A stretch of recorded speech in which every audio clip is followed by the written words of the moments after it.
Welcome to my channel, Crimson Inquiry.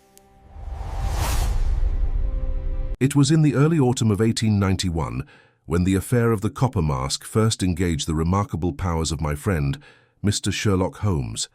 London, at that time, lay shrouded in a persistent fog that rolled in thick from the Thames, smothering the lamps along Baker Street and giving the city the air of a vast haunted labyrinth. Holmes had been in one of his characteristic moods of restless abstraction, alternately pacing the floor and playing melancholy strains upon his violin, when a most singular visitor was announced. Mrs. Hudson entered, her usual composure slightly ruffled. "Her gentleman to see you, Mr. Holmes. He appears most distressed."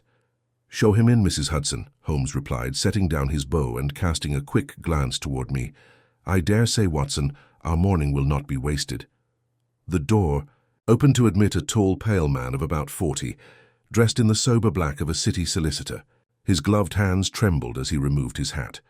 There was an unnatural pallor to his face, and the unmistakable mark of sleepless nights beneath his eyes. "My name is Edward Barrington," he began, his voice low and strained. "I come from Chiswick, on a matter most grave and bewildering." Holmes motioned him to the chair opposite. "Pray compose yourself, Mr. Barrington. You have the air of a man pursued by something more than an ordinary misfortune." Barrington gave a weak, mirthless laugh. "If it were only misfortune, Mr. Holmes, I should not trouble you. It is—" He hesitated. "A curse." Holmes leaned back, steepling his long fingers. "A curse, you say? Then you will forgive me if I inquire whether it is the curse itself or its consequences that you fear." "I hardly know what to believe," said Barrington. "It began with my uncle's death, Sir Reginald Barrington, last week. He was found dead in his study at Barrington Hall, the expression on his face one of abject terror, and near him, on his desk, lay a copper mask." Watson could not help exclaiming. "A mask, you say? Of what kind?" "A grotesque thing," the man replied, "fashioned entirely of burnished copper, with strange markings etched into its surface, symbols no one could decipher. My uncle acquired it years ago during one of his expeditions to South America. He always said it was cursed, that it belonged to some ancient tribe that punished desecrators with madness and death." Holmes's grey eyes flickered with sudden interest. "And you believe this mask was responsible for his demise?" "I do not know what to believe," Barrington said hoarsely. "But 2 nights ago I saw, heaven help me, I saw that mask again. It was lying upon my pillow when I woke. And yet, my bedroom door was locked." A long silence fell upon the room. The ticking of the mantel clock seemed suddenly magnified in the gloom. Holmes rose quietly, walked to the window and stood for a moment gazing into the yellow fog outside. "When an object of superstition crosses into the realm of crime," he said finally, "the boundary between myth and motive grows thin indeed." He turned back, his expression now sharp with purpose. "Watson, fetch your coat. Mr. Barrington, we shall accompany you to Chiswick at once. If your family's curse has found its way into the waking world, I mean to see the hand that guides it." And thus began the strange affair of the copper mask curse, a case that tested even Holmes's most formidable powers of logic, and which revealed beneath its surface of superstition a darkness more human than divine. The cab rattled through the mist-shrouded streets as we made our way toward Chiswick. The gas lamps glowed dimly through the fog, and the rhythmic clip-clop of the horses' hooves echoed hollowly in the damp air. I could see the reflection of the passing lights flicker across Holmes's face, sharp, intent, and curiously still. He had not spoken since we left Baker Street, save for a brief inquiry about the address of Barrington Hall. His silence, I knew, was never idleness. It was the measured quiet of a mind working furiously beneath the surface. Mr. Barrington sat opposite us, his hands clenched tightly together, the knuckles showing white through the gloves. His entire frame seemed gripped by some invisible dread, as though the very mention of that copper mask had rekindled the horror of his recent nights. I could not help feeling a chill of apprehension myself, for there was something undeniably sinister in the image he had described. The mask, with its indecipherable symbols, and the deathly terror frozen on his uncle's face. At last Holmes stirred. "You mentioned that your uncle, Sir Reginald Barrington, had acquired this artifact during his travels in South America," he said, in a tone that suggested he had been replaying every word of Barrington's earlier account. Do you know precisely where or under what circumstances he obtained it? Barrington shook his head slowly. He seldom spoke of it, Mr. Holmes. He was an explorer and amateur archaeologist. 15 years ago, he journeyed to Peru, somewhere, in the Andes, I believe, and returned with a collection of curious relics. But the mask was different. Even his servant said he handled it with unusual caution. It was always locked away in a glass case in his study. None of us dared to touch it. Holmes nodded thoughtfully. Superstition breeds secrecy, and secrecy, my dear Watson, breeds opportunity. It would appear that this mask may have been as valuable to the living as it was ominous to the dead. Barrington glanced up in alarm. You mean someone might have killed him for it? That, Holmes replied evenly, is what we must determine. But I find it of peculiar interest that the mask, once kept under lock and key, found its way to your bedside. Either you are the target of the same unseen force, or someone wishes you to believe so. The cab lurched as it turned onto a quieter road, and the faint outlines of trees began to appear through the fog. We had reached the outer limits of London, where the houses grew sparse and the night deeper. Barrington leaned forward, his voice trembling. There is one thing more, Mr. Holmes. The night before my uncle died, he told me he had made a discovery. Something about the mask's inscription. He said it proved the curse was real, and that he must destroy it at once. The next morning he was dead. Holmes's eyes flashed. And yet the mask was unharmed? Yes. Lying on his desk, untouched. Holmes leaned back, folding his arms. A man prepares to destroy an artifact, then dies in terror before he can act. Either the mask acted of its own accord, an idea I shall put aside for now, or someone feared what he had discovered. The cab came to a halt before the gates of Barrington Hall, a grand but sombre estate surrounded by thick yews that loomed like silent sentinels in the fog. The great house itself rose out of the mist, its tall windows dark except for a faint light glimmering in an upper room. A butler awaited us at the entrance, a gaunt, elderly man whose lined face betrayed both fatigue and unease. Mr. Edward Barrington, he said with a slight bow, and guests. We were not expecting you this evening, sir. I have brought Mr. Sherlock Holmes and Dr. Watson, Barrington explained. They are here to assist in the matter of my uncle's death. The butler's eyes flickered with recognition at the name, and he inclined his head gravely. Very good, sir. This way, if you please. As we stepped inside, a chill heavier than the London fog seemed to settle over us. The hall was vast, lined with portraits of stern-faced ancestors, and the silence that hung there was so deep one might have heard the ticking of a distant clock. The faint scent of old wood and extinguished candles lingered in the air. Holmes's gaze swept across the surroundings with that swift, measuring glance I had come to recognize. Every detail, every incongruity, registering in that remarkable mind. He paused before a portrait of a man in military uniform. Sir Reginald? He asked. Yes, said Barrington, painted just after his return from South America. Holmes examined the likeness closely. A resolute face, he murmured. But the eyes, one sees there a hint of obsession. I should not be surprised if his interest in this relic consumed him more deeply than he ever confessed. We were led into the late Sir Reginald's study, a large chamber lined with shelves, of books and curiosities from his travels, jade idols, ancient pottery, and a collection of primitive masks that stared down from their mounts with hollow eyes. Upon the massive oak desk lay a single object under a glass dome, the copper mask itself. Even from across the room it drew the eye.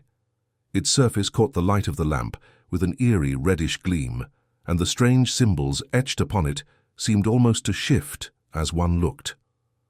The features were distorted, neither wholly human nor beastly, yet imbued with an unsettling vitality, as though the face within might at any moment draw breath.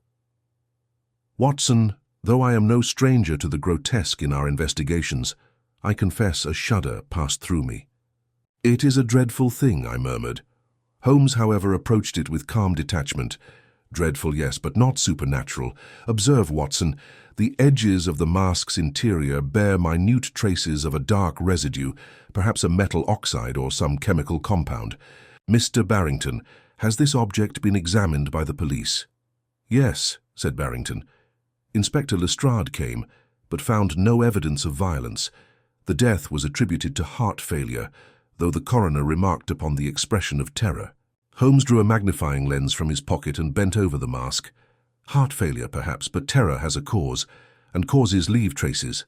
A man's heart may fail him, Watson, but only when fear has first laid its claim. He replaced the glass cover and turned to Barrington.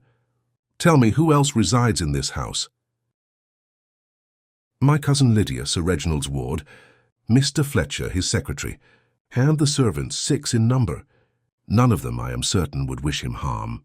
Certainty, Holmes remarked, is a luxury the detective cannot afford. We shall require to see each of them tomorrow. For tonight, I advise that you remove yourself from your bedchamber. Barrington blinked in surprise. You think I am in danger? I think, said Holmes quietly, that someone wishes you to be. Whether by fear or by force remains to be seen. But fear, Mr. Barrington, can kill as surely as poison. He straightened, his eyes alight with that peculiar fire that always heralded the birth of a hypothesis. Watson, we shall remain here tonight. I have a theory forming, an outline only, but it requires darkness and silence to take shape. And as the last of the lamps were extinguished and the great house settled into uneasy slumber, I saw my friend seated motionless by the dying fire, his gaze fixed upon that terrible mask beneath its glass dome, the face of copper that gleamed faintly in the half-light, as though smiling in secret at the fear it had sown. The night settled heavily over Barrington Hall, the silence broken only by the occasional groan of the old timbers and the distant hoot of an owl beyond the yews. Holmes and I had been shown to a guest chamber adjoining the late Sir Reginald's study. Our host, still pale and agitated, had retired reluctantly to a room further down the corridor, leaving Holmes seated by the fire with his pipe and a small notebook, his eyes gleaming like those of a hawk in the half-light. I confess that the strangeness of the house and the sinister legend of the copper mask preyed upon my thoughts more than I cared to admit. The fire crackled low, casting grotesque shadows that danced across the carved wainscoting. The faint metallic glimmer of the mask in the adjoining room could still be seen through the slightly open door, as though it watched us in mute mockery. Holmes broke the silence suddenly. Watson, you observed the state of Sir Reginald's study when we entered. Did anything strike you as out of place? I considered for a moment, only that the desk was scrupulously neat, almost unnaturally so. One might have expected more disorder after such a violent shock.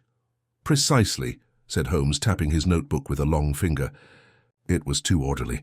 Death seldom tidies its own aftermath.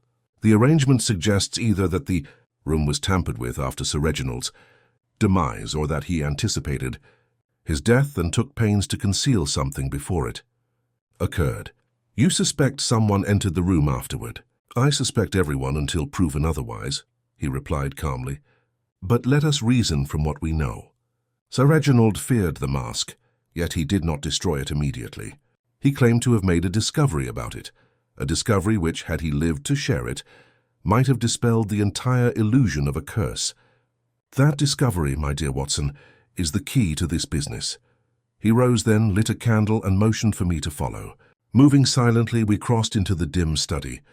The copper mask gleamed faintly under its glass cover, its lifeless eyes reflecting the flickering candlelight. Holmes lifted the dome with delicate care and bent close to examine the relic again, his lens glinting as he scrutinized every line and marking. Note these etchings, he murmured, crude yet deliberate, geometric rather than decorative. They are symbols, not art.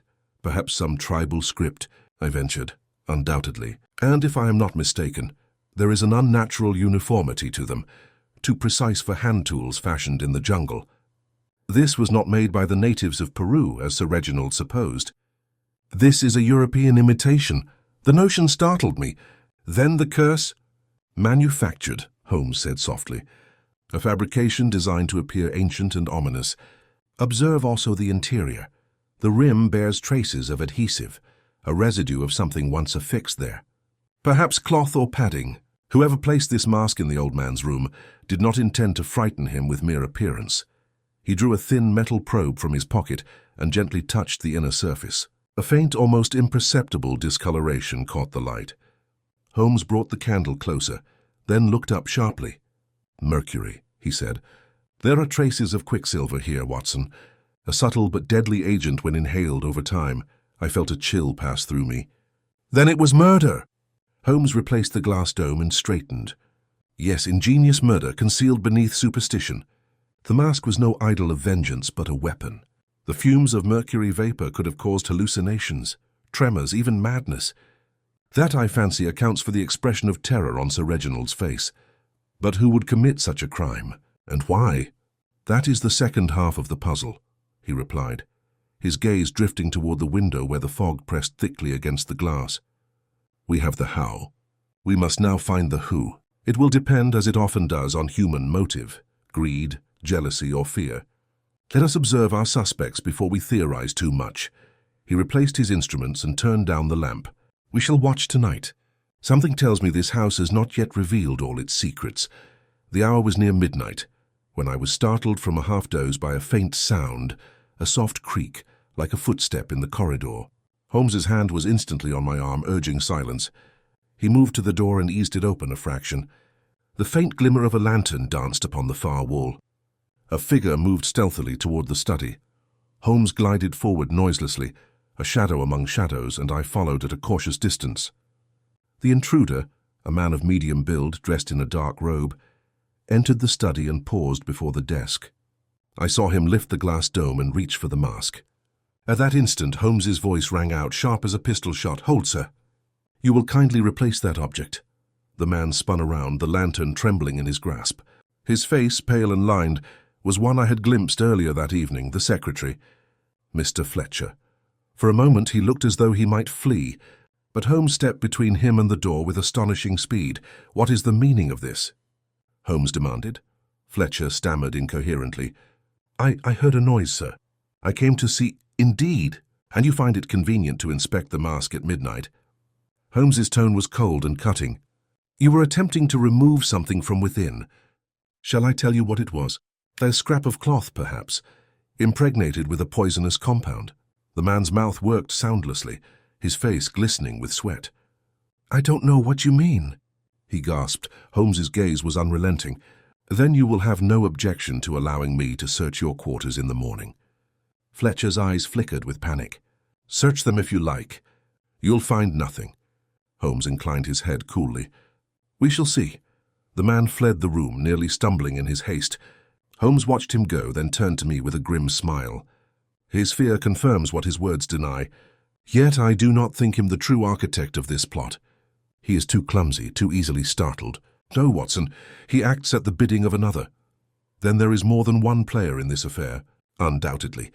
And tomorrow we shall see them upon the stage. I shall have a word with Miss Lydia Barrington at first light. I fancy she knows more about her guardian's discovery than she has yet confessed." He replaced the glass dome over the mask and extinguished the lantern. The room plunged into shadow, save for the faint glow of embers in the grate. For some time Holmes remained motionless, lost in thought, his lean face ghostly in the dim light. At last he spoke in a low tone. "There is something curiously theatrical in this business, Watson, an illusion within an illusion. The murderer has taken pains to cloak his work in mystery, but even the cleverest deception leaves its seams.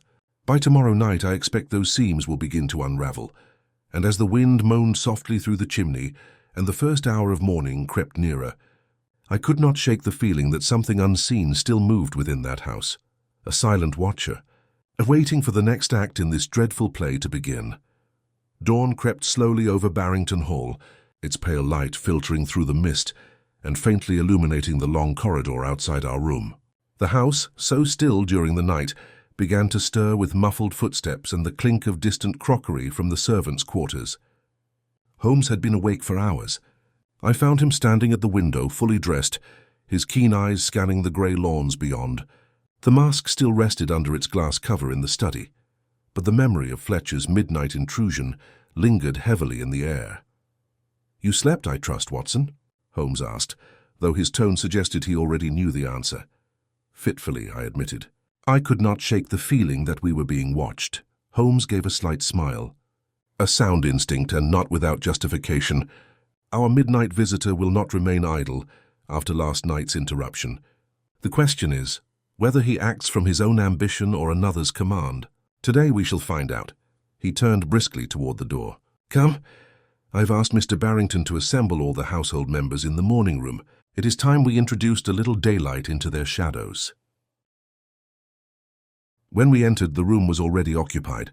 Mr. Barrington stood by the window, pale and weary, while the secretary, Fletcher, kept to the far end of the table, his expression one of forced composure. Beside him sat a young woman of perhaps 25, Miss Lydia Barrington. Her dark hair was gathered neatly, and there was intelligence in her grey eyes, though I fancied a trace of defiance lingered beneath her calm exterior. Behind them stood the butler, and 2 of the household maids hovered near the door, whispering anxiously.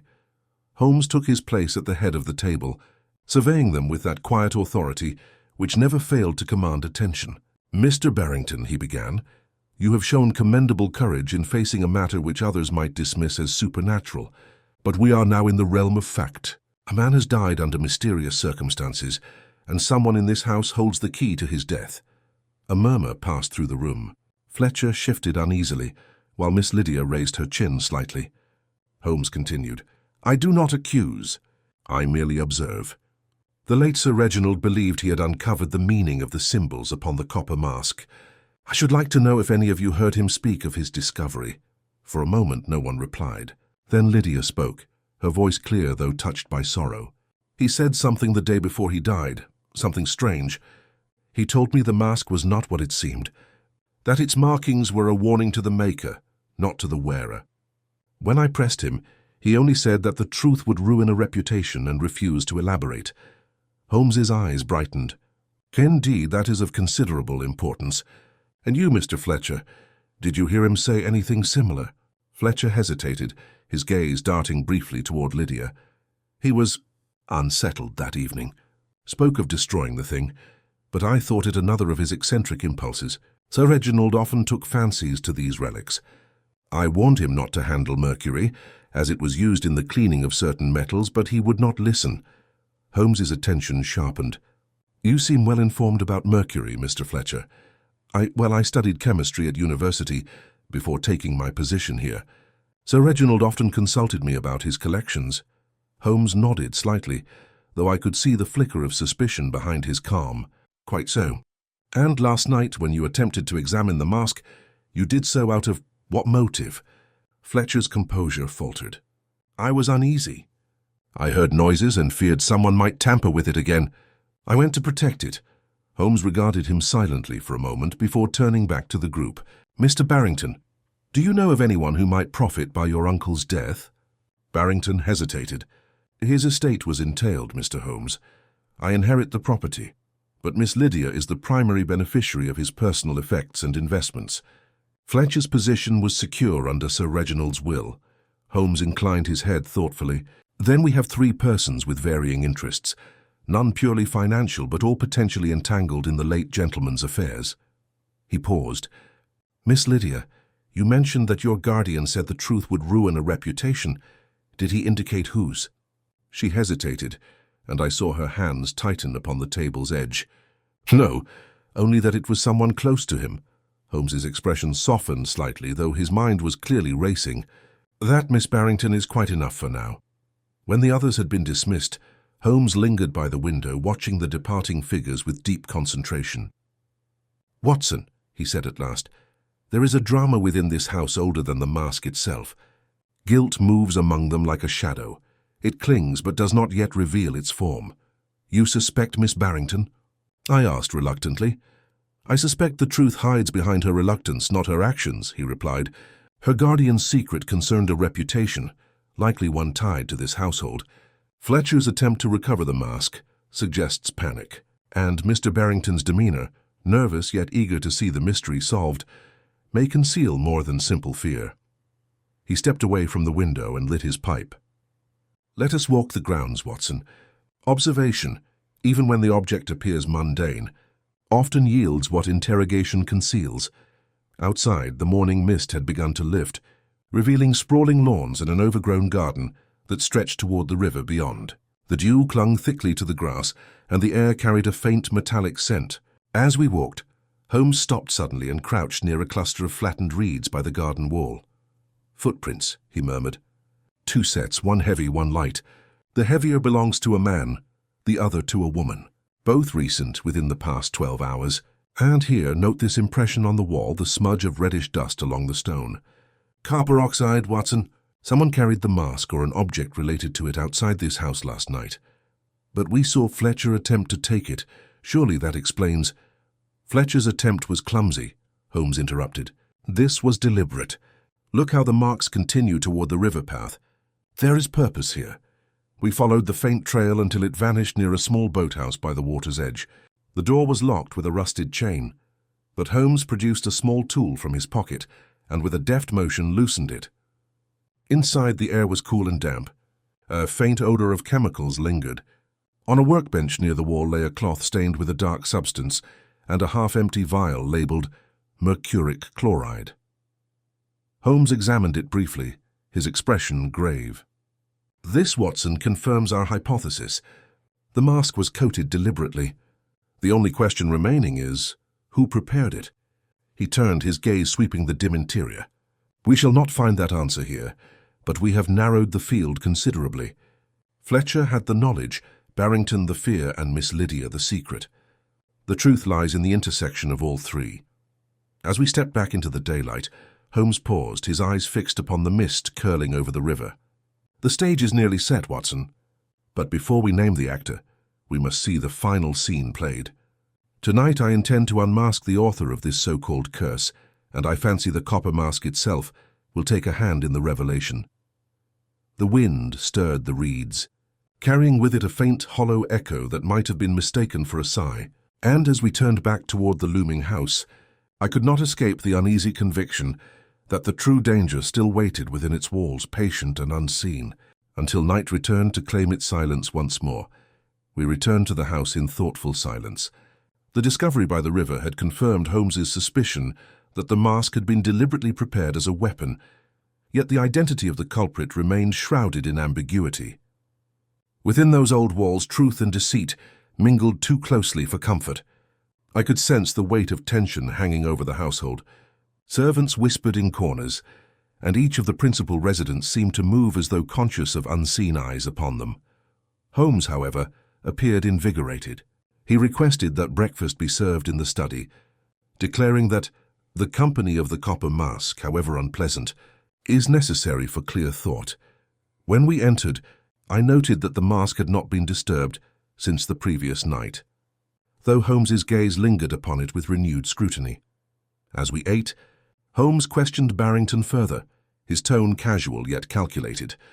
"Tell me, Mr. Barrington, was your uncle's relationship with his ward and his secretary of a cordial nature?" Barrington frowned slightly. "Cordial, yes, though not intimate. Lydia respected him deeply, though I fear she disagreed with many of his methods. Fletcher was devoted to his work, but of late there were tensions. Sir Reginald had become secretive. He distrusted those nearest to him." "Ah," murmured Holmes. "Distrust, an ailment often fatal to peace of mind." He toyed with his coffee spoon, then added, "Did you notice any quarrel or argument on the day preceding his death?" Barrington hesitated. "There was a conversation. I came upon him and Fletcher in heated discussion. I did not hear what was said, but my uncle was greatly agitated afterward. He locked himself in the study and refused dinner." Holmes leaned back in his chair. "Interesting. And Miss Lydia, how did she react to her guardian's state?" "She seemed worried," Barrington replied quietly. "She brought him tea later, but he refused even that. She was fond of him despite their differences." Holmes nodded slightly and let the matter rest. When Barrington had gone to attend to some estate papers, Holmes turned to me. "There, Watson, lies the fulcrum of the matter.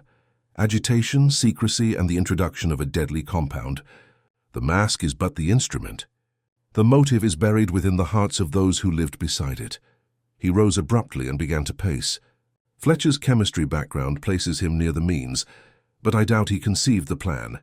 The hand that wields poison seldom holds the intellect to disguise it so artfully. Lydia Barrington, on the other hand, is a woman of intelligence and courage. She may know more than she dares admit, though not necessarily as an accomplice. There is some moral hesitation in her that I must understand. Holmes was still speaking when a knock came at the door. Miss Lydia herself entered, pale but composed.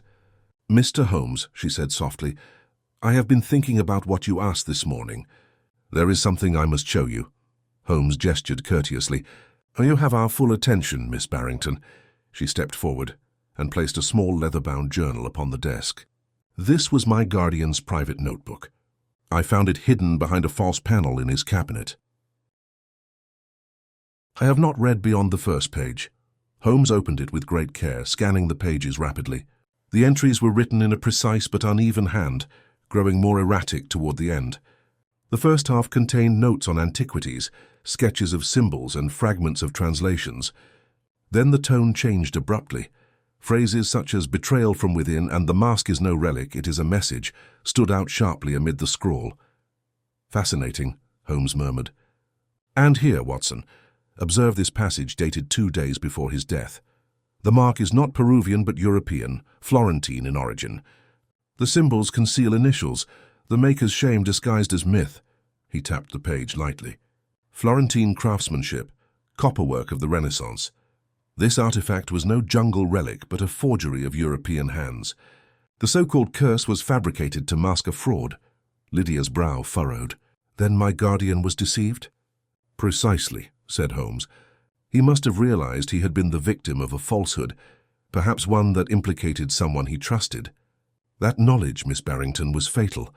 Before she could reply, the door opened abruptly, and Fletcher entered, his face flushed. "Miss Lydia, I beg your pardon, but Mr. Barrington has collapsed in the library." We rushed after him at once. Barrington lay upon the floor beside his desk, his face ashen and his breathing shallow. A cup of tea lay spilled nearby, the porcelain shattered on the rug. I felt for his pulse, weak, fluttering, but still present. Holmes's eyes darted to the cup, then to the teapot on the tray. "Quick, Watson, the odor." I bent close and caught a faint, acrid tang. "Bitter almonds," I said grimly. "Exactly cyanide," Holmes muttered. He seized the teapot and sniffed it. Only his cup, no one else touched it. "Watson, administer salt water at once. We may yet save him." For several minutes we worked feverishly. Barrington stirred, gasped, and then coughed violently. His eyelids fluttered open, and he looked about in dazed confusion. "The tea—" "Lydia brought it," he whispered hoarsely. Holmes's expression did not change, but I saw the steel in his eyes. "Rest easy, sir. We shall see to everything." When Barrington had been moved to his room under the care of the butler, Holmes turned sharply to Fletcher. "You say Miss Barrington brought the tea?" "Yes," Fletcher stammered. "I saw her carry the tray from the kitchen not 10 minutes before." "Indeed. And where is she now?" I don't know, sir. She ran upstairs when she heard the commotion." Holmes moved swiftly to the staircase. I followed close behind, the tension rising with every step. We found Lydia standing in the corridor outside her chamber, her face pale but her gaze steady. "Miss Barrington," Holmes said evenly, "your cousin has been poisoned. The attempt, however, has failed. Can you explain how his cup came to contain cyanide?" Her lips parted in shock. "Poisoned? I swear I know nothing of it. I brewed the tea myself in the servants' pantry. Fletcher handed me the sugar bowl and said he would fetch the tray." Holmes's eyes gleamed. "Ah, he fetched the tray, did he?" "Yes," she cried. "He returned a moment later and said the water was cooling. I carried it to the library myself." Holmes turned at once, his voice low and decisive. "Watson, with me, quickly." We hurried back to the kitchen where Fletcher had conveniently vanished.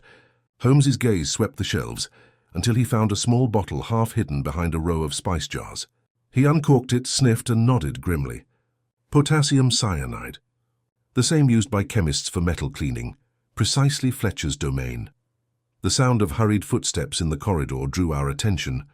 One of the maids appeared, breathless. "Mr. Holmes, sir." "The side door by the garden, it's open."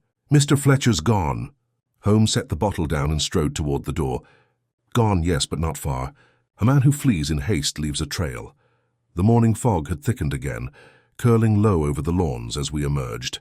Holmes moved like a hound on scent, scanning the ground until he caught sight of the same footprints we had found by the river earlier. now overlaid by a fresher set, pressed deep into the damp soil. "Toward the boathouse again," he said. As I anticipated, when we reached it, the door hung ajar. Inside, the space was empty, save for a small rowing skiff half pulled from its moorings. On the bench lay a satchel stuffed with papers and a folded document marked with Sir Reginald's seal. Holmes snatched it up and opened it under the dim light. It was Sir Reginald's will, but the ink upon the final page was fresh, the handwriting subtly altered. Fletcher's handiwork was unmistakable. Holmes's voice was low, almost admiring in its coldness. Forgery and poison, an ambitious blend. He meant to erase his employer, frame the ward and vanish with the inheritance. But he has underestimated the river's patience and mine. He stepped back, eyes gleaming through the mist. "Come, Watson. We shall fetch Lestrade. Before this day is out, I expect Mr. Fletcher will wish the copper mask had claimed him instead." The fog rolled thick and silent over the Thames as we made our way back to the manor, the faint glow of dawn dissolving behind a curtain of grey. Holmes walked ahead with quick, deliberate strides, his gaze fixed on the faint path Fletcher's footprints had carved into the soft earth. The boathouse, the false will, the poison, each clue had drawn the noose tighter. Yet Holmes's expression remained composed, as if waiting for a final piece to fall into place before striking. When we reached the manor gates, Inspector Lestrade had already arrived with 2 constables from the yard. Holmes wasted no time in explaining the essentials, speaking with that crisp precision that left no room for conjecture. Lestrade, to his credit, followed attentively, though I could see skepticism flicker behind his eyes. "So you're telling me," he said finally, "the secretary forged the will, poisoned the young gentleman, and then fled with the evidence?" "A tidy story, Holmes, but I'll want more than footprints and a bottle to make it hold in court."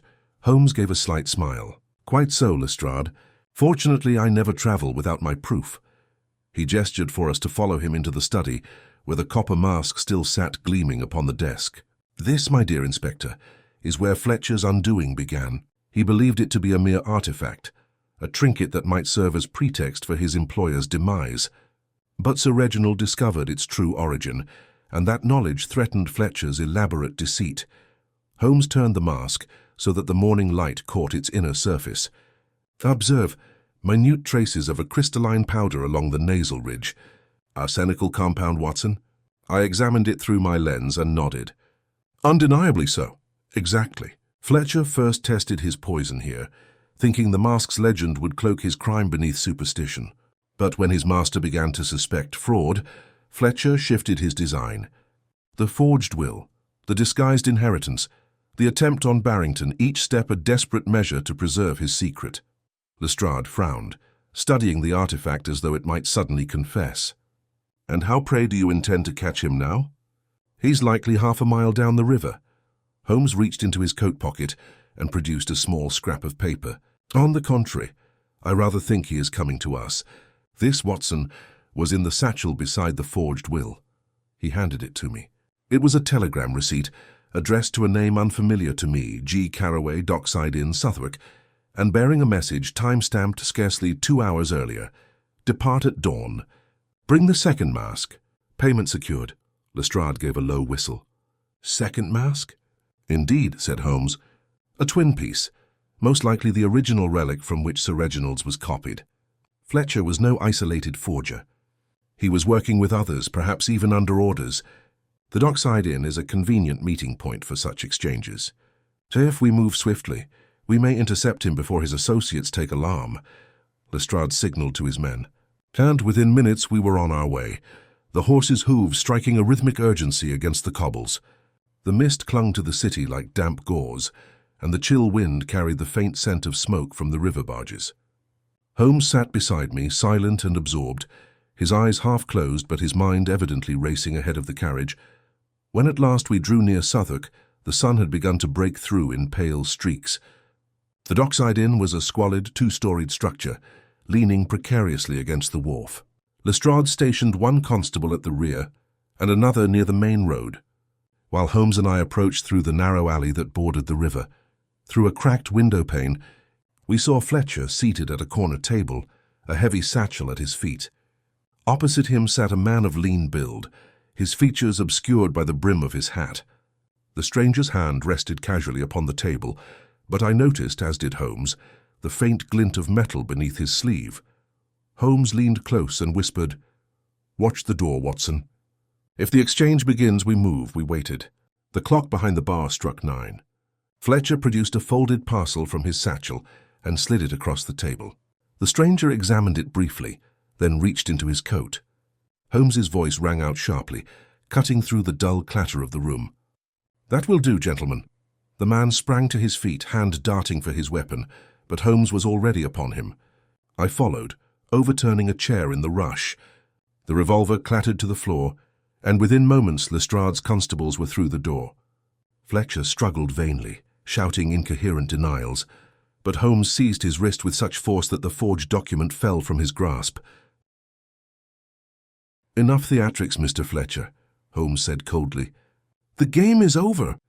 You may as well admit your part before your accomplice does." Lestrade turned to the stranger. "Name?" the man spat defiantly. "Gideon Carraway." "Antiquities dealer." Holmes's brow arched. "Dealer or smuggler? Your correspondence with Fletcher suggests you've trafficked in more than harmless curios. This second mask, where is it?" Carraway's lips curved into a sly grin. "Gone to a safer place than you'll ever find, Mr. Holmes. You think you've solved it all, but you've only brushed the edge." Holmes regarded him silently for a moment. "Perhaps. Yet I fancy your memory will sharpen once you have spent a night in the Yard's hospitality." As the constables led the two men away, Holmes turned toward me with that peculiar gleam, which meant his mind had already leapt beyond the present victory. "There is something unsatisfactory here, Watson. Fletcher's actions, though criminal, were those of a man pressed to desperation. It was not greed alone that drove him, it was fear." "Fear of whom?" I asked. "Of the true master of this affair," Holmes said quietly. "The second mask. Carraway's mention of it confirms what Sir Reginald's notes implied.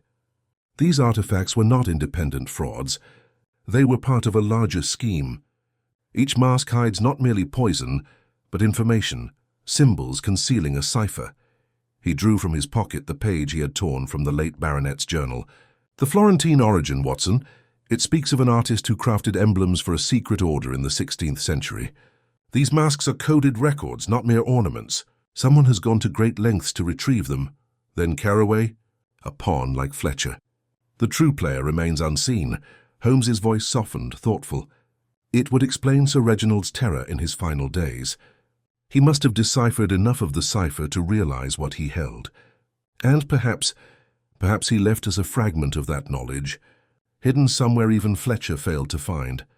We returned to Baker Street by early evening, the autumn twilight draping the city in shades of iron and gold. Holmes placed the copper mask upon the table once more, studying its surface as though it might speak, if only he stared long enough. The faint etching of those ancient symbols shimmered in the lamplight, an intricate dance of lines and curves, each one whispering of secrets still buried beneath centuries of deceit. At length he turned to me with quiet conviction. "Watson, tonight we rest. Tomorrow we begin anew. The curse of the copper mask is not broken. It has merely changed hands."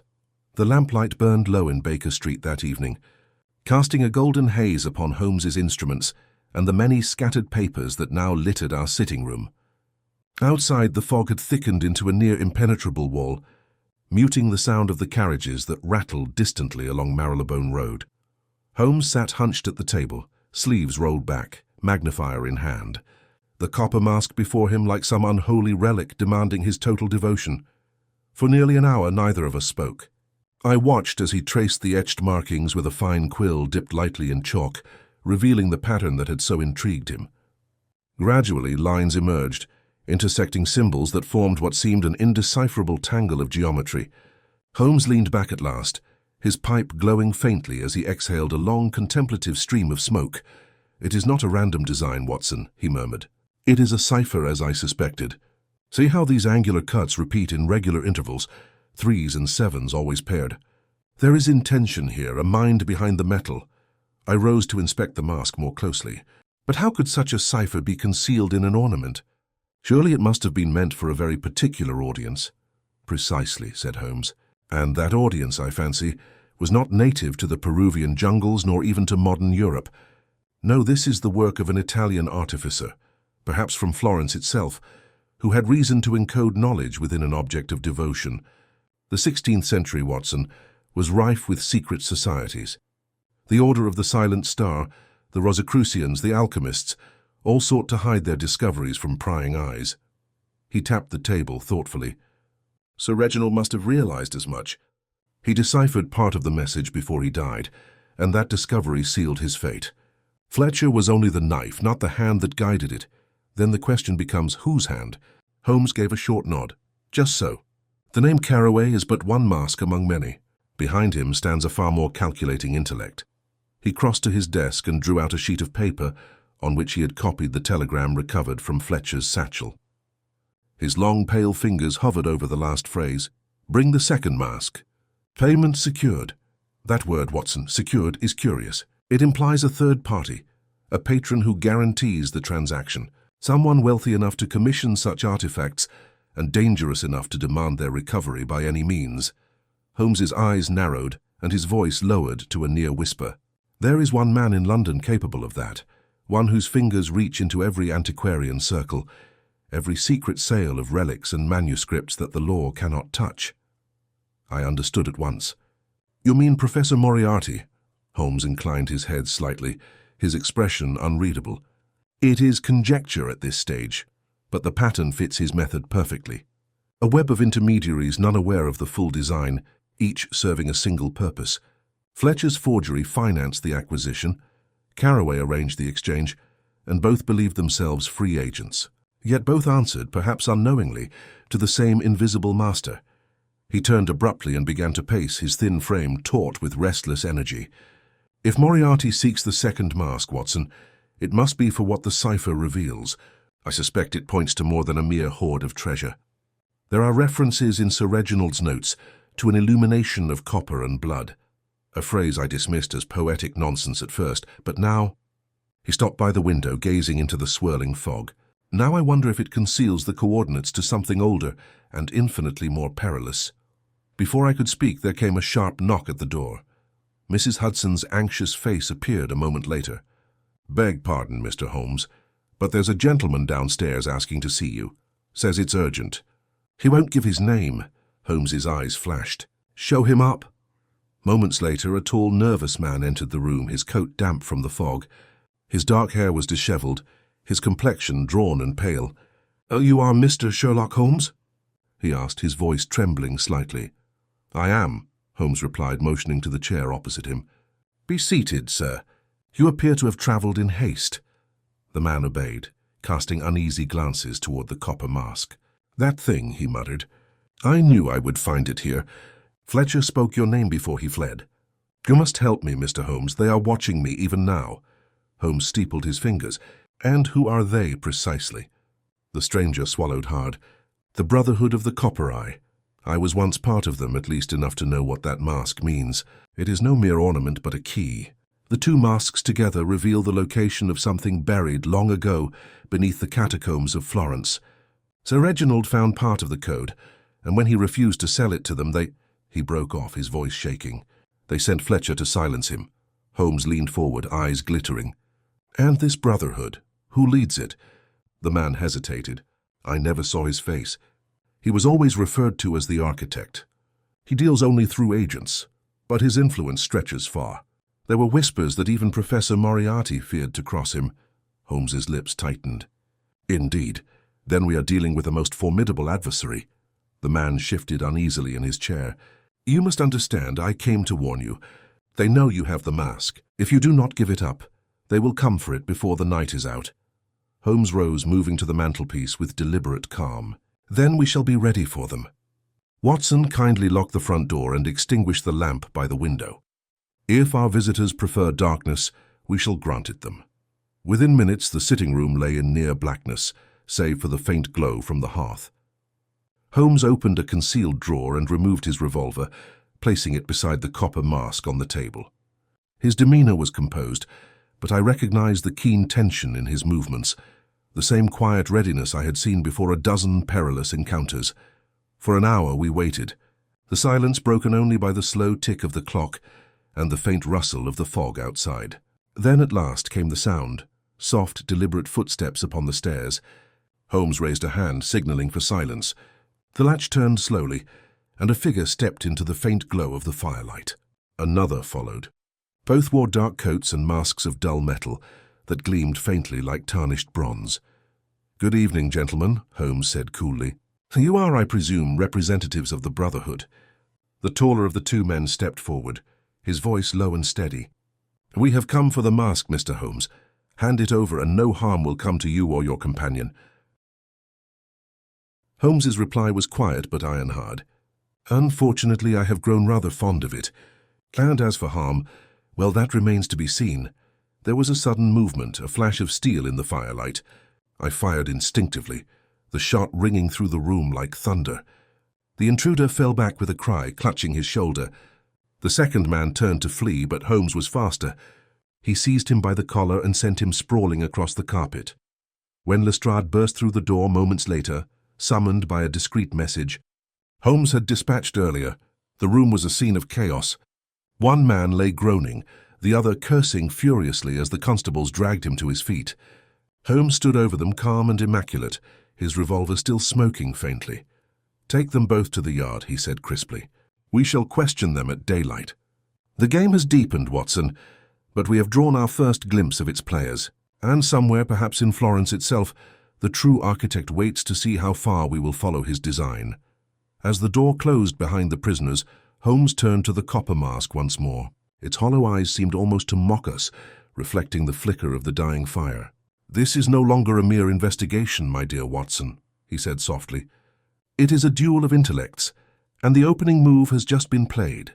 The morning sun broke hesitantly through the London fog, casting long, slanted rays across Baker Street. Holmes had spent the night in careful vigil over the copper mask, taking notes, consulting old reference volumes, and occasionally sending coded messages to Lestrade regarding the prisoners captured the previous evening. I had slept fitfully in the adjacent room, my dreams haunted by visions of the dark-masked intruders and the silent menace behind the copper eyes. Holmes rose early, moving with his usual restless energy, and beckoned me to the table. "Watson, the prisoners will not divulge all they know under ordinary questioning. I propose a more stimulating method." He tapped the mask lightly, then looked out the window at the hazy streets. "The architect is clever, and his reach is long. We must force him to act, and in doing so reveal his own hand." "What do you mean?" I asked, unsettled by the intensity in his eyes. "A demonstration, Watson. A small controlled event that will compel the architect or at least one of his intermediaries to move. Observe how Fletcher and Carraway acted. They were pawns, yet they displayed fear. That fear, once properly manipulated, becomes a weapon." He walked to the fireplace, removing a small box from the mantel. Inside were strips of copper, thin and etched with cryptic symbols matching those on the mask. Holmes placed them carefully beside the relic. "We shall use these to suggest that the cipher has been fully decoded. I will prepare a note, suggesting that Sir Reginald's discoveries, including the location indicated by the two masks, are now in our possession. If the architect truly desires the secret, he will act, and we shall know the direction in which he moves." While Holmes wrote the message, I could not help but notice his methodical calm. Each stroke of the pen seemed deliberate, each word chosen to provoke curiosity without revealing knowledge. He signed it with a pseudonym, then handed it to Lestrade with instructions to have it delivered to Carraway's known contacts. By mid-afternoon, news arrived of Carraway's sudden disappearance from his lodgings. Lestrade reported a hasty retreat, a note left behind suggesting a meeting at a secluded location near the docks. Holmes studied the dispatch quietly, then turned to me with a faint smile. "Perfectly as anticipated. The architect now believes his agent may have failed him, or that we possess knowledge far beyond the ordinary. He will act to protect his secret. We prepared for the encounter meticulously." Holmes packed his revolver and a pair of small pistols for Lestrade's men, then instructed me to maintain vigilance over the copper mask. "Do not underestimate its power, Watson. The mask is both lure and warning. Its significance is not merely historical, it is psychological. To those who know its origin, it is a talisman and a key." By dusk, we made our way to the meeting point indicated by Carraway's associates, a deserted warehouse along the Thames. The air was thick with mist and the scent of brine. the fog curling in slow ghostly shapes around the wooden pilings. Holmes moved silently, scanning every shadow, his senses attuned to the faintest irregularity. Inside, the warehouse was cavernous and dimly lit by a single lantern swinging from a rope. Crates and barrels were stacked in haphazard tiers, providing ample cover for any lurking observer. Holmes motioned for Lestrade and me to take positions at the perimeter. "Patience, Watson. We watch, we wait, and we observe. Impatience is a trap the cleverest man can fall into." Minutes passed, then the sound of footsteps echoed across the wooden floor. A tall figure emerged from the far shadows, dressed in a long coat and hat, face obscured. He paused mid-aisle, as if sensing the weight of unseen eyes upon him. Holmes stepped forward, the faint click of his revolver breaking the oppressive silence. "Mr. Carroway," he said, voice even, "or one who would pretend to be him. We have knowledge of the masks, of Fletcher's misdeeds, and of the cipher your master seeks to recover." The man froze, his shoulders tensing. "Who are you to speak of such things?" he demanded, voice cold and measured. "I am the one who has been waiting for your movement," Holmes replied. "The copper mask has drawn you here, and you believed it unguarded. But we anticipated your steps, and I assure you, you have walked straight into our observation." A subtle shift occurred in the man's posture, calculating, deliberate, cautious. He advanced slowly, then halted several paces from us. "You know nothing of the architect," he said. "Even you, Holmes, cannot foresee what he has prepared." Holmes inclined his head slightly, a faint smile tugging at his lips. "Perhaps not, sir, but every move he makes is executed through human hands. Human fear, human greed, human error, these are constants, and you are now acting under compulsion. That I can predict." The man's gaze flicked briefly toward the shadows, and I noticed the subtle trembling of his hands. Holmes had already anticipated the response, and in that instant, the second figure emerged from behind a stack of crates, a woman, her face partially veiled, her posture tense. She whispered something to the man and he nodded. "Ah," Holmes said softly, almost to himself. "Now we have both actors in place." The architect's influence stretches far, yet even the cleverest schemes falter when faced with observation and pressure. The man spoke again, addressing the woman. "We must retrieve the mask tonight. If Holmes or his associates intervene, the cipher will be lost forever." Holmes's eyes gleamed. "Then you are correct. Intervention is inevitable." He moved suddenly, a blur of speed and precision. I followed, revolver ready as Lestrade's men surged from the shadows. The intruders stumbled in surprise. Holmes grabbed the man's wrist, twisting the pistol from his hand, while I secured the woman with assistance from Lestrade. They resisted briefly, but soon realized escape was impossible.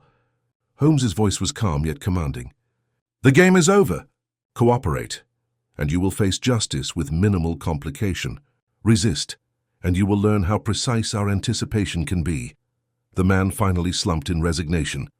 "Very well," he said quietly, "but you do not know the full scope. The architect, he is patient. He will not abandon his aim, and these masks are merely the beginning."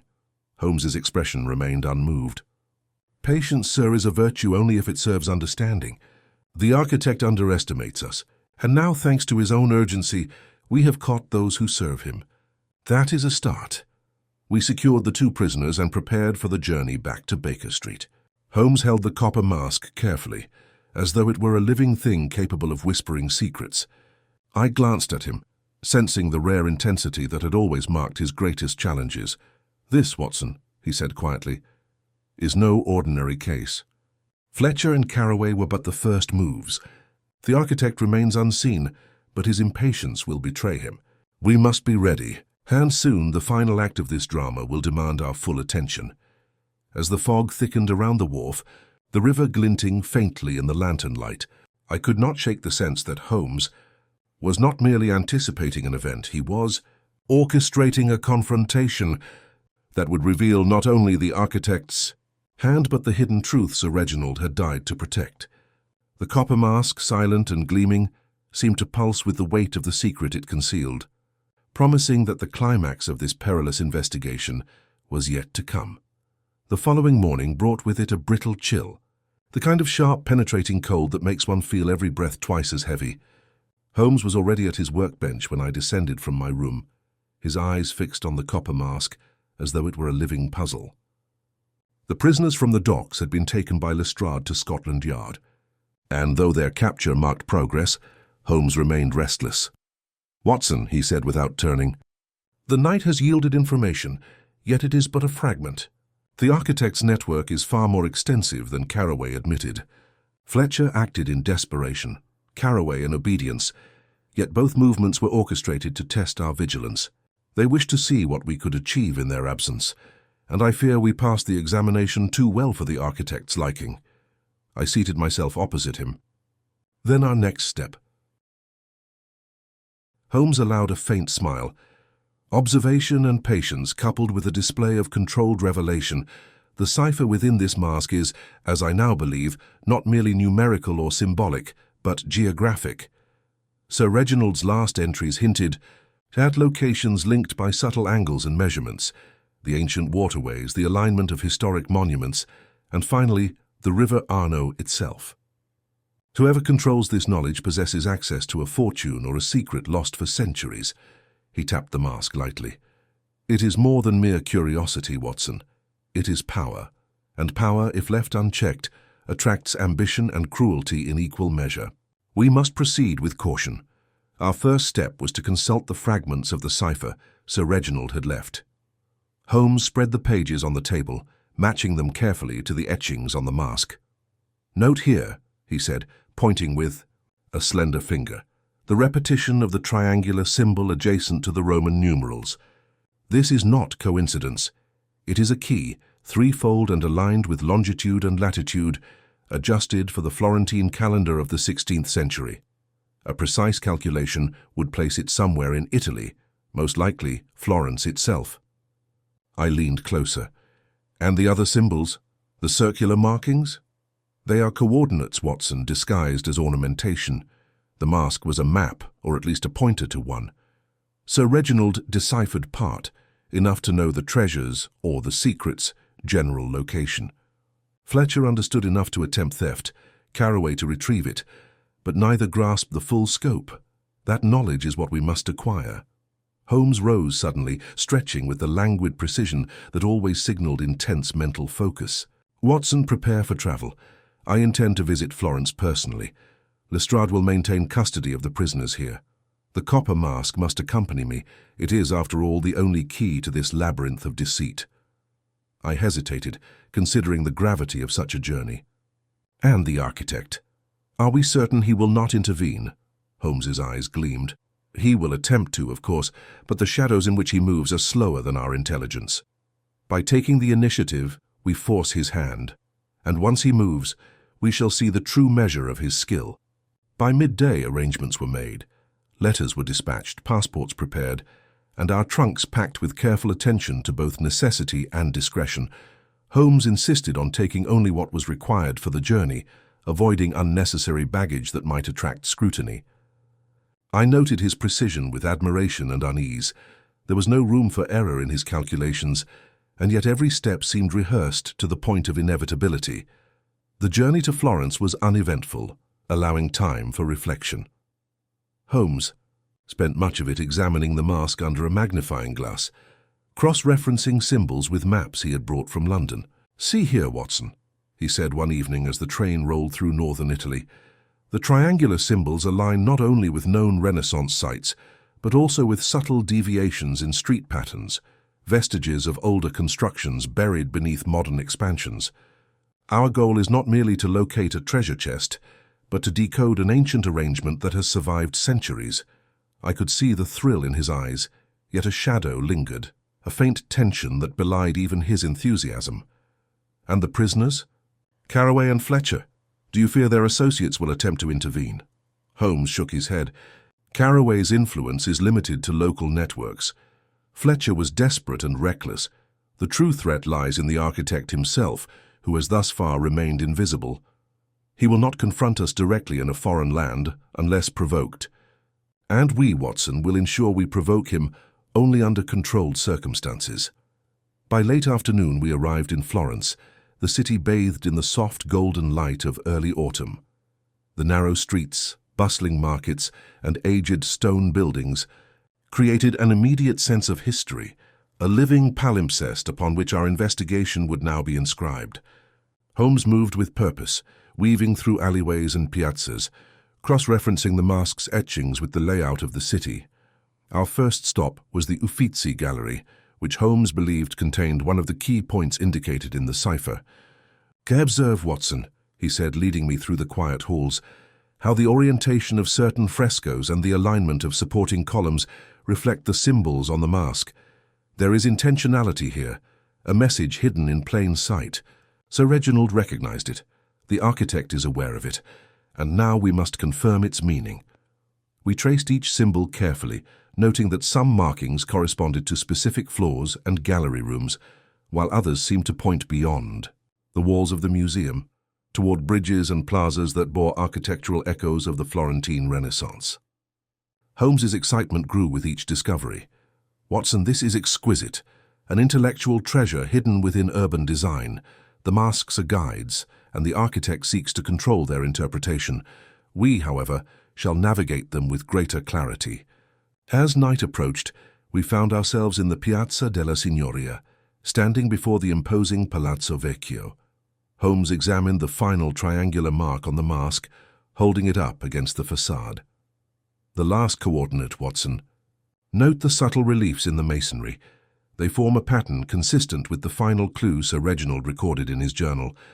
The architect's ultimate target is here, beneath our very feet." I felt a shiver at the thought. The pursuit, once abstract and theoretical, now took tangible form. Florence, with its centuries of secrets and shadows, would soon reveal the next act in this deadly game. Holmes, eyes glittering with focus and anticipation, whispered almost to himself, "Tonight, Watson, we will glimpse the hand behind the mask." And then, the final confrontation begins. The city's lights shimmered on the Arno as we moved toward the palazzo, the weight of history pressing upon us. Each step resonated with anticipation and peril. Somewhere in the heart of Florence, the architect waited, and Holmes was determined to expose him. The copper mask, silent and inscrutable, lay ready, a talisman of revelation, of danger, and of truths long buried. The culmination of our investigation, I realized, was no longer a matter of deduction alone. It was about courage, cunning, and the ability to confront shadows older than ourselves. The night in Florence descended like a velvet shroud, enveloping the Piazza della Signoria in shadows that danced beneath the lanterns. Holmes and I moved cautiously through the square, the copper mask secured in a specially padded satchel. Every echo of our footsteps on the cobblestones seemed magnified, the city's ancient walls reverberating like a drumbeat of forewarning. Holmes paused at the base of the Palazzo Vecchio, peering at the stone facade with the intensity of a man who could read meaning in the grain of marble. "Observe, Watson," he murmured, "how the final triangular marking aligns precisely with this corner relief. The architect chose his target with meticulous care. A misalignment would have foiled even Sir Reginald's formidable intellect. But here the clues converge." I followed his gaze to the relief itself, noting the subtle grooves that traced a geometric pattern in the stone, worn smooth by centuries yet still discernible. "And beneath this?" I asked. Holmes smiled faintly. "Exactly. The relief conceals a trapdoor leading to the network Sir Reginald's journal hinted at, the original crypt beneath the palazzo, long rumored to contain relics of the Medici and perhaps knowledge some men would kill to possess." He produced a small specialized tool from his coat, a thin, hooked implement, and began probing the grooves. With a faint click, a panel shifted, revealing a narrow stairway spiraling downward into darkness. "Patience, Watson," he said quietly. "Every step must be deliberate. The architect would anticipate haste." We descended, the faint smell of earth and damp stone filling the air. The stairway opened into a vaulted chamber, lined with niches and alcoves, the flickering light of our lantern revealing artifacts that glimmered faintly in the darkness. Metalwork, parchments, and objects whose purposes had been long forgotten. Holmes moved with deliberate care, his eyes scanning every surface, noting every irregularity. "There," he whispered, pointing to a small locked chest set into a corner niche. Its bronze fittings were engraved with the same triangular and circular symbols as the mask. "This is the culmination, Watson. Here lies the architect's prize, or perhaps Sir Reginald's final warning. In either case, it is the key to understanding everything. Before we could approach, a shadow detached itself from an alcove opposite us. The movement was fluid, controlled and utterly silent. A figure stepped into the lantern's glow, a tall man, face obscured by a dark veil, hands clasped behind him. "I wondered when you would arrive, Mr. Holmes," the figure said, voice calm yet resonant with authority. Holmes's expression did not waver. "I suspected you would," he replied. "And yet, despite your foresight, you are here alone. A dangerous choice for a man of your reputation." The man tilted his head, considering him. "The masks are valuable, yes, but the knowledge they conceal is priceless. Carraway and Fletcher were merely tests, to see how far you would go, how clever your deductions might be. You have passed, Holmes, and that is why I'm here." Holmes's hand rested lightly on the copper mask in the satchel. "And yet you have underestimated one constant, the unpredictability of human courage. We have observed your agents. We have decoded your proxy steps, and we have come prepared." The man's eyes flicked toward the chest, then back at Holmes. "And what will you do with it once you open it?" Holmes stepped closer, unwavering. "We will ensure that knowledge is preserved, not exploited. That is the difference between us, sir. You hoard and manipulate. I reveal and protect." There was a pause, the tension in the air almost tangible. Then the man moved suddenly, swift as a shadow, lunging toward the chest. Holmes reacted instantly, stepping in and twisting the intruder's arm, forcing him to the ground with precise leverage. I moved to assist, holding the lantern high to illuminate the struggle. "You are skilled," the man hissed, struggling under Holmes's grip, "but not invincible." Holmes's lips curved in a faint smile. "Indeed, none are. Yet some are sufficiently clever to predict consequences before committing to them." He delivered a controlled motion, disarming the man and binding him with a length of cord from his coat. Breathing heavily, the intruder glared at us, his calm exterior shattered. "You may have won this confrontation, Holmes," he said. "But the architect is patient. He will not cease his pursuit. There are others, and the masks will not remain in London or Florence forever. They are destined to move again, and when they do, the world will tremble before what they conceal." Holmes studied him silently, then nodded to me. "Take note, Watson." His words contain both truth and menace. The architect's design is far from concluded, but for now we have secured the immediate threat. Let us examine the chest. We approached the niche cautiously. Holmes produced a small, intricate key that had been hidden in the folds of the mask's satchel. It fit precisely into the lock. The chest clicked open, revealing a collection of documents, medallions, and a second copper mask, identical to the first. Between them lay a bundle of papers, encrypted maps, and a series of letters, some centuries old, others more recent, all detailing the history of an ancient order that had long sought to encode its discoveries in objects meant to appear innocuous. Holmes's eyes gleamed as he studied the contents. "Watson, this confirms my suspicions. The masks are indeed keys, and the cipher we have partially decoded serves to protect knowledge of profound antiquity. The architect seeks to monopolize this secret. Fletcher and Carraway were merely instruments, unaware of the full scope." He lifted the second mask, holding it beside the first. "The truth, Watson, is revealed only when both are considered together. Sir Reginald understood this. His final notes guided us, and now we hold the proof. The architect's game is exposed, yet I suspect he will not rest quietly. There are still calculations to be made, contingencies to consider." I felt a mixture of relief and trepidation. We had located the treasure of knowledge, outmaneuvered dangerous men, and uncovered centuries of secrets.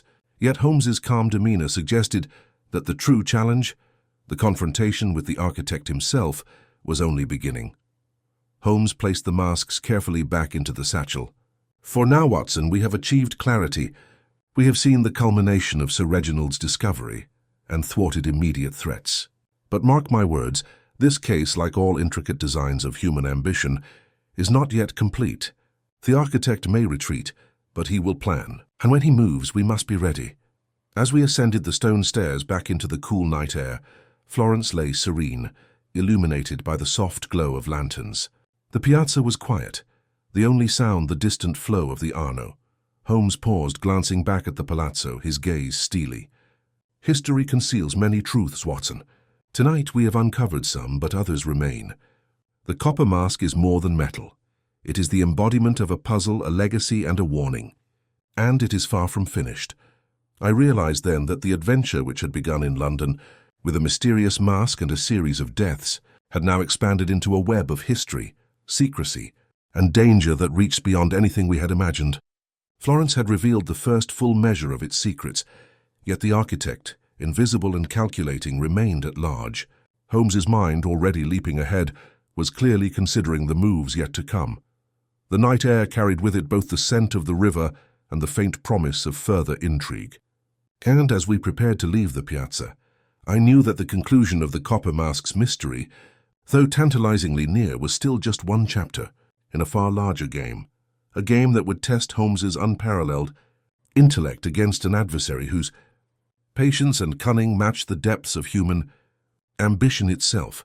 The first light of dawn painted Florence in muted golds and pinks, illuminating the terracotta roofs and the gentle curves of the Arno as it wound lazily through the city.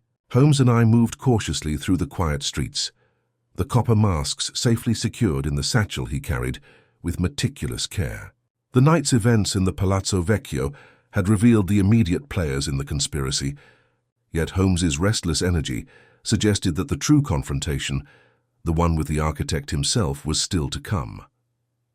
Holmes led us along narrow alleyways toward a small, unassuming inn he had chosen as our temporary base. "We must remain inconspicuous, Watson," he explained, "for our presence in Florence will now be known to at least one active agent. I anticipate the architect will attempt a move once he perceives that both masks are in foreign hands. We must not allow ourselves to be surprised." Inside the inn, Holmes set the satchel upon a table and began examining the second mask more closely. The craftsmanship was exquisite, the lines and etchings matching its twin almost perfectly. "It is remarkable, Watson," he murmured, "how these objects were designed to contain knowledge that could alter the course of discovery. But more remarkable still is how Sir Reginald recognized the pattern before his untimely demise. And now we have the full picture before us, at least for the time being." I poured 2 cups of coffee and set them on the table. "And the architect? Will he come directly for the masks?" Holmes shook his head slowly. "Direct confrontation is uncharacteristic of such a mind. He moves through proxies, through threats, through observation. He will test us before revealing himself. Our task is to anticipate his tests and respond with clarity and precision. Consider the events in London, the manner in which Carraway and Fletcher acted. Every step was calculated to gauge our capabilities. Florence will be no different. We spent the morning poring over the maps and the encrypted documents Sir Reginald had left behind. Holmes traced lines across ancient streets and squares, noting subtle alignments with architectural features, sundials and statuary. "See here, Watson," he said, pointing to a triangular series of markings. "The positions align with 3 significant Medici landmarks: the Uffizi Gallery, the Loggia dei Lanzi, and the Palazzo Pitti. The cipher is geographical. Yes, but it is also architectural. The architect will exploit the city itself as a medium for concealment and revelation. As we examined the final coordinates, a commotion outside drew our attention. The inn's door burst open, and a figure darted in, breathless and wide-eyed. "Mr. Holmes," the man exclaimed, I'm a messenger. Urgent communication for you, from the Palazzo Vecchio." Holmes took the note swiftly, scanning the brief message with rapid precision. His face, normally impassive, betrayed the faintest flicker of intensity. "Interesting," he murmured, folding the paper.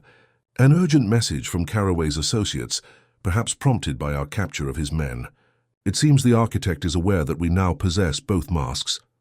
The messenger, confused and frightened, left hurriedly at Holmes's signal. He turned to me. "Watson, the game accelerates. The architect's first true move in Florence will reveal both his resources and his methods. We must prepare for the possibility of observation, pursuit, and misdirection." Holmes spent the next several hours meticulously preparing a series of decoy strategies. He arranged the masks in one room while sending letters, unsigned, to several known antique dealers and contacts of Carraway, suggesting that we would be transporting the masks to another location. Every detail was calculated to mislead any watcher, to invite the architect into a false sense of opportunity. As dusk approached, Holmes and I made our way to the Loggia dei Lanzi, ostensibly to conduct further study of the landmarks noted in the cipher. The square was nearly deserted, save for a few late pedestrians and the flickering glow of street lamps reflecting on the marble statues. Holmes moved with his usual measured calm, stopping at each statue to compare its lines and reliefs with the symbols etched into the masks. Suddenly, from the shadow of the Palazzo Vecchio, a figure emerged, moving with deliberate stealth.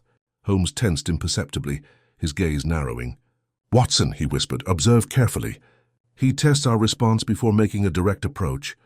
The figure, tall and cloaked, paused at the edge of the square, watching us with interest. Holmes's voice, low and precise, carried across the space. "I trust you understand the significance of your movements, sir. You are observed, and your patience has limits."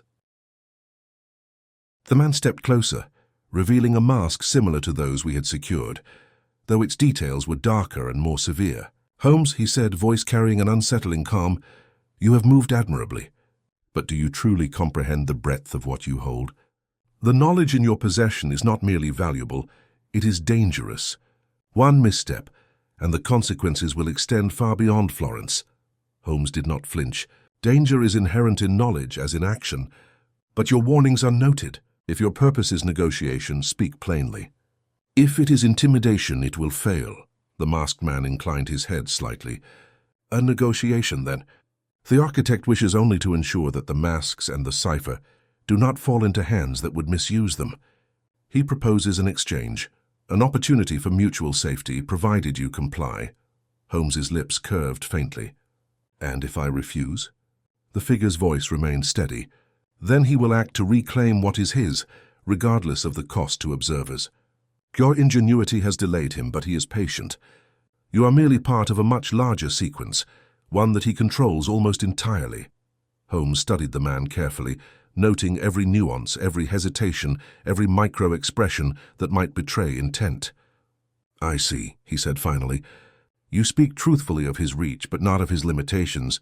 Even the most careful player may be predicted when one understands the constants of human behavior." The masked man stepped back, dissolving into the shadows. "Consider this your final warning. Florence is not London, Holmes. The game is far more intricate here. Miscalculate and you will regret it." Holmes turned to me, his eyes alight with quiet determination. "Watson, we have now encountered the architect's hand directly. The game has escalated. Every observation, every misdirection, and every precaution we have taken will be tested in the hours to come. Yet I am confident knowledge, patience, and careful deduction will reveal the path forward." As we walked back to our inn, the piazza behind us bathed in the glow of the Arno's reflection. I could sense the tension that now permeated the city. Florence, with its centuries of secrets, had revealed its first clues, yet the architect remained unseen, his influence vast, his patience formidable. Holmes's mind, ever analytical, was already considering contingencies, anticipating moves, and preparing for the inevitable confrontation. The copper masks, silent and enigmatic, rested in the satchel at his side, symbols of both revelation and danger.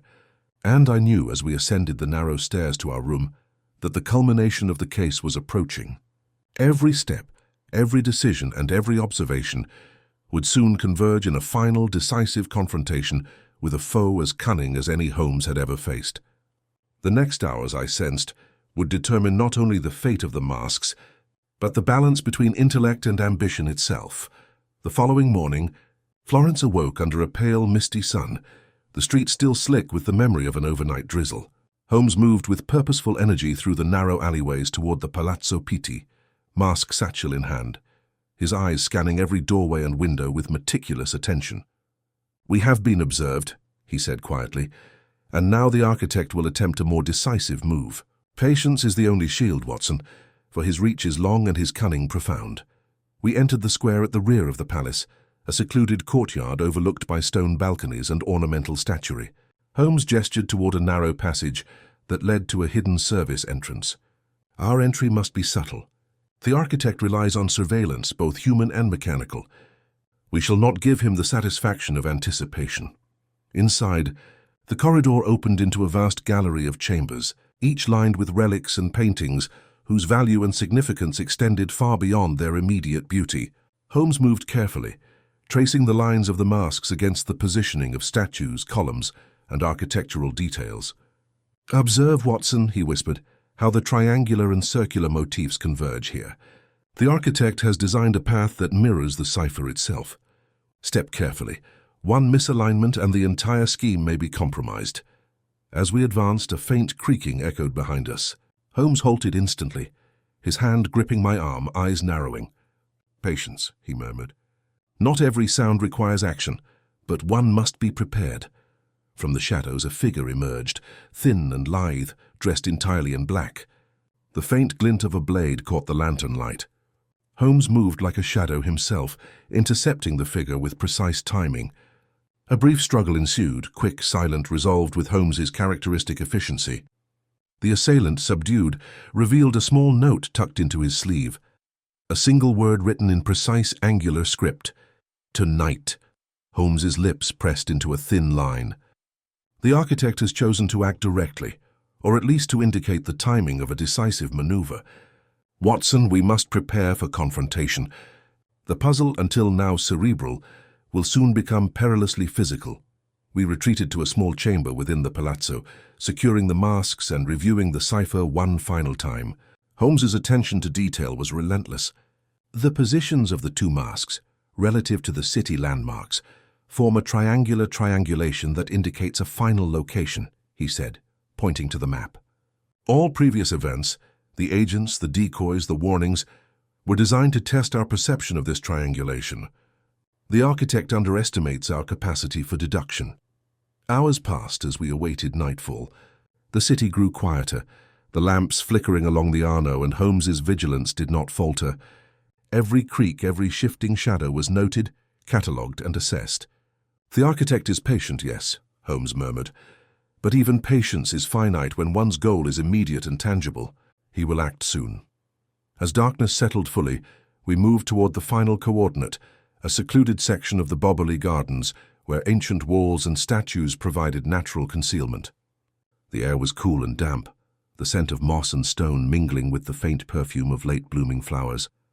Holmes paused at the edge of a narrow path. "Here, Watson. The cipher's convergence point. Everything we have deciphered leads to this exact area. Observe the alignment of statues. They mirror the symbols on the masks. One false step, one misreading, and the secret remains hidden." Suddenly, a soft, deliberate rustle came from the trees. Holmes signaled me to stop. Emerging from the shadows were two figures, cloaked and masked, moving with the caution of trained operatives. Holmes's eyes gleamed. "The architect has sent his immediate agents. They are confident in their knowledge, but unaware of our anticipation." The confrontation was immediate. Holmes stepped forward, voice commanding and calm. "I suggest you abandon your task. You are observed, your approach is transparent, and your purpose is known." One of the figures lunged, weapon raised. Holmes's reflexes were lightning fast. He sidestepped, using leverage to disarm the assailant while I secured the second. The struggle was brief, precise, and utterly controlled.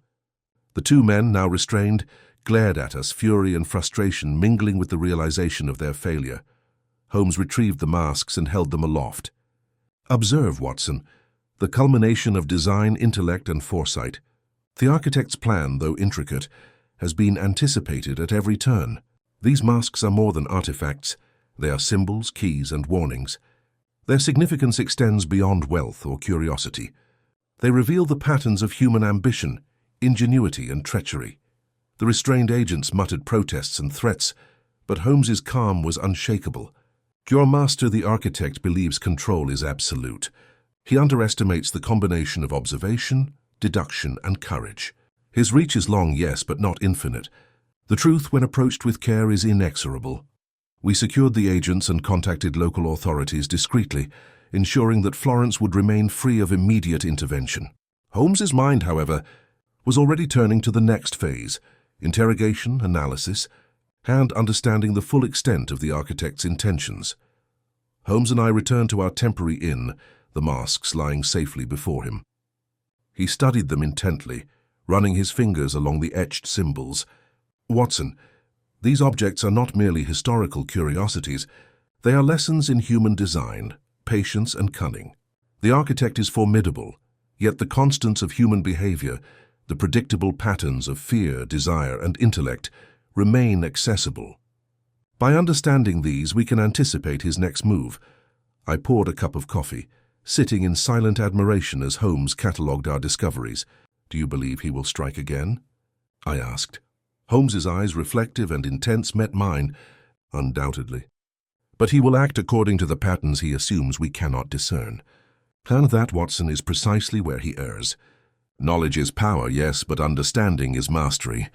The masks, the cipher, and Florence itself are now under our scrutiny. The architect may have designed this puzzle, but we are the ones solving it." Hours passed in methodical examination, cross-referencing the ancient notes, the masks, and the geography of the city. Holmes's deductions, as always, were precise, logical, and unrelenting. "The next move will occur at dawn," he finally murmured, "or perhaps at the point of greatest temptation. The architect is patient, but impatience may guide his hand. We must remain ready." As night deepened, the city lay hushed, the Arno reflecting the faint glow of distant lanterns. Florence, centuries old and brimming with secrets, had revealed its hidden pathways, yet the game was not complete. Holmes's mind, tirelessly calculating, anticipated every scenario, every possibility, every contingency. And I knew as I watched him work that the final confrontation with the architect, the unseen master of the copper masks, was imminent. The culmination of our long and perilous investigation would soon demand intellect, courage, and unerring precision. Holmes glanced once more at the masks, silent and inscrutable, as though they themselves were sentinels awaiting the next act. "Tonight, Watson," he said softly, "we have uncovered nearly all that can be uncovered without direct engagement. Soon the architect will reveal himself fully. And then we shall see who truly controls the game." The city slept, unaware that a battle of minds and secrets raged within its heart, and that at any moment, the culmination of centuries of design and ambition would unfold in the shadowed gardens of Florence. Night had deepened over Florence, a velvet cloak punctuated only by the faint glimmer of lamps reflecting on the Arno. Holmes and I moved silently through the bobbly gardens, the copper mask secured in his satchel, our senses attuned to the smallest disturbance. The architect had made his intentions clear.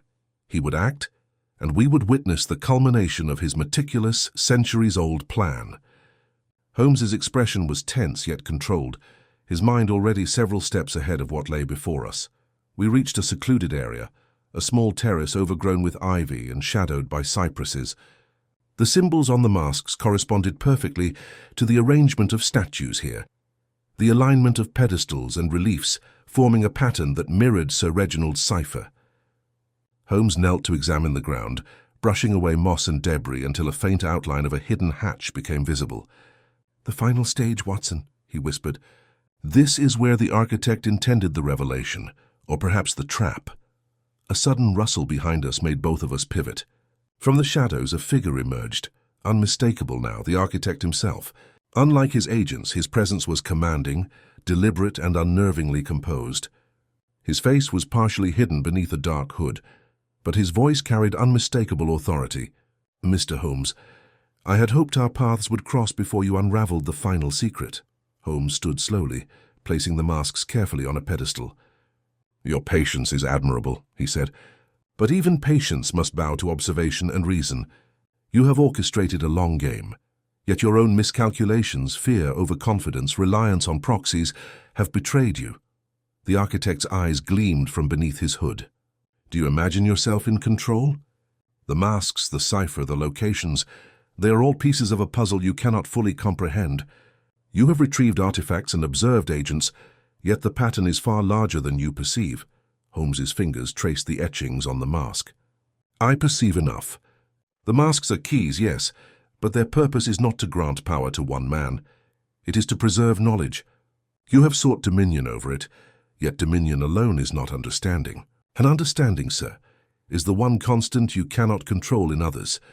The architect stepped forward, placing his hands on the pedestal beside the masks. "Then you admit the truth of my design, Holmes. The knowledge is here, now revealed. But it cannot be contained. The order I serve, its intentions transcend your moral reasoning. Holmes's gaze was steady. Intentions matter less than consequences. You have underestimated the predictability of human nature and the courage of those who act to protect what is precious. You may have planned for greed, for fear, for hesitation, but not for clarity and meticulous deduction. The architect's expression hardened. You would seize control from me. Holmes shook his head. Not control, but preservation. Misuse of these secrets would be catastrophic. That is why the masks must remain secure, and their meaning understood only by those with discernment and restraint. The architect's hand reached toward one of the masks, and in that instant, Holmes acted. With fluid precision, he produced a small concealed blade to deflect the movement, while simultaneously pressing a mechanism on the pedestal. A trapdoor swung open, revealing a hidden compartment lined with centuries-old documents and artifacts. "Behold, Watson," Holmes said, "the culmination of the architect's efforts, now safeguarded. You will see, sir, that the true power lies not in possession, but in understanding and restraint." The architect recoiled, realizing that his plan had been anticipated. "You may have outmaneuvered me here," he said, voice low and dangerous, "but the game is not finished. Others will continue what I have begun. The masks are merely the beginning." Holmes's expression was calm yet resolute. "Then let the record show, Watson, that the constants of human behavior, reason, observation, and courage, can preserve what others would destroy. You, sir, have relied on manipulation and fear. Those are tools of imperfection, and imperfection is always observable to a mind trained in deduction." The architect's gaze faltered, and he retreated slowly, disappearing into the shadows from whence he came. Holmes and I secured the masks and the documents, ensuring that every clue, every symbol, and every historical record was protected. "The immediate danger is resolved," Holmes said quietly, "but the architect is still at large. We have preserved his secret and safeguarded knowledge, but vigilance must continue. The game is never truly over when intellect and ambition are so intertwined." As we emerged into the first grey light of dawn, Florence lay serene and unsuspecting. The Arno reflected the pale light, the streets quiet, and the city's ancient stones seemed to hold their secrets with a quiet dignity. Holmes looked at me, a rare trace of satisfaction softening his otherwise intense gaze. "Watson, this has been a masterful test of deduction, patience, and observation. The copper masks were more than objects. They were catalysts for revealing human intent, and now their story, and ours with them, reaches a provisional conclusion." I felt a mixture of relief and awe. "And the architect?" Holmes gave a faint smile. "He will plan anew, as all clever men do, but we have seen his hand, understood his methods, and preserved what must not fall into unworthy hands. That is the triumph of intellect over secrecy, Watson. And when he acts again, we shall be ready." The city slowly awakened around us, but in the quiet corners of Florence, the legacy of Sir Reginald, the enigma of the copper masks, and the shadow of the architect remained, preserved by reason, courage, and the unerring logic of Sherlock Holmes. Holmes tucked the masks safely into their satchel one last time, a symbol of both revelation and caution. "Come, Watson," he said, adjusting his coat. "Florence has offered its secrets, and we have interpreted them correctly. But the world is vast and knowledge is a living thing.